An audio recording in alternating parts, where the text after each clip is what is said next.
বেশ কিছুদিন আগে মেজো আপার বাড়িতে গিয়েছিলাম। দুপুরে লাঞ্চ করেছিলাম সেখানে। আর কিছু আমার পছন্দের খাবার ছিল রান্না, তার ভিতর ছিল এই লইট্টা শুটকির ভর্তা, যেটা কক্সবাজারের রেস্টুরেন্টগুলোতে গেলে খাওয়া হয়। আগে খেয়েছিলাম কিন্তু কখনো বানাইনি। আর আমার মেজো বোনের রান্না কিন্তু অসাধারণ, না খেলে বোঝার উপায় নাই। যাই হোক, ভর্তাটা কিভাবে আপা বানিয়েছিল আপার কাছ থেকে শিখে এসেছিলাম। তারপর বাজার থেকে আমি লইট্টা শুটকি আনছি, বাসায় ফ্রিজে এই শুটকিটা ছিল না, আজ বানালাম।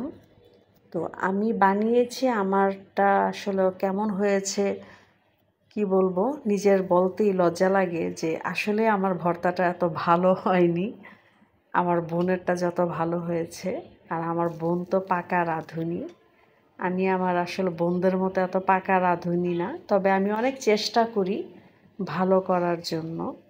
যাই হোক, চেষ্টা করেছি, আলহামদুলিল্লাহ ভালো হয়েছে।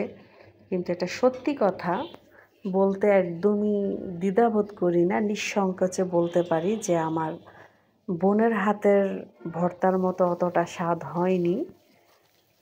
তো কিভাবে রেসিপিটা আমি করেছিলাম সেটাই আমি আমার বোনদের সাথে শেয়ার করি। শুটকিগুলোকে একদম ছোট ছোট করে কেটে নিয়েছিলাম, দেখতেই পাচ্ছেন, চাকু দিয়ে, কাঁচি দিয়ে।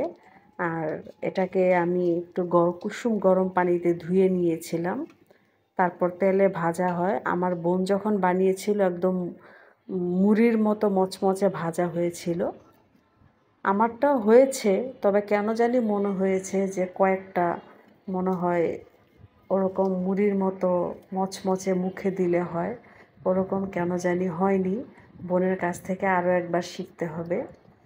আর পেঁয়াজ আমি একদম পাতলা চিকন চিকন করে আমি কখনোই কাটতে পারি না।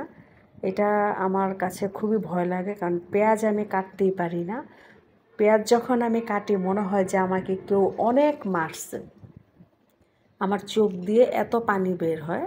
তারপরও ভর্তাটা খাওয়ার লোভ সামলাতে পারিনি, তাই ভর্তাটা আজকে বানাতে আসলাম সরিষার তেল দিয়ে।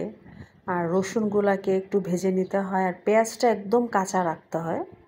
তো আমার বানানো ভর্তা হয়ে গেছে। গোসল করে এসে আমি খুব তাড়াতাড়ি আজকে কাজ শেষ করেছি। আমি ভর্তাটা কখন খাবো।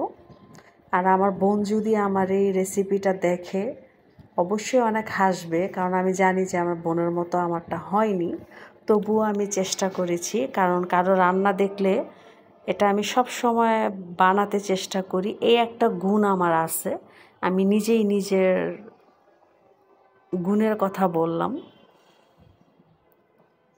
তো ভাত খাওয়ার জন্য যেমন পাগল হয়েছে এমন ভাত খেয়েছি, মোটামুটি হয়েছে। আপনারা ট্রাই করবেন আমার ভর্তাটা কেমন হয়েছে। আর আমার ভিডিওটাতে অবশ্যই লাইক কমেন্টস করে পাশে থাকবেন। সবাই ভালো থাকবেন। আল্লাহ হাফেজ।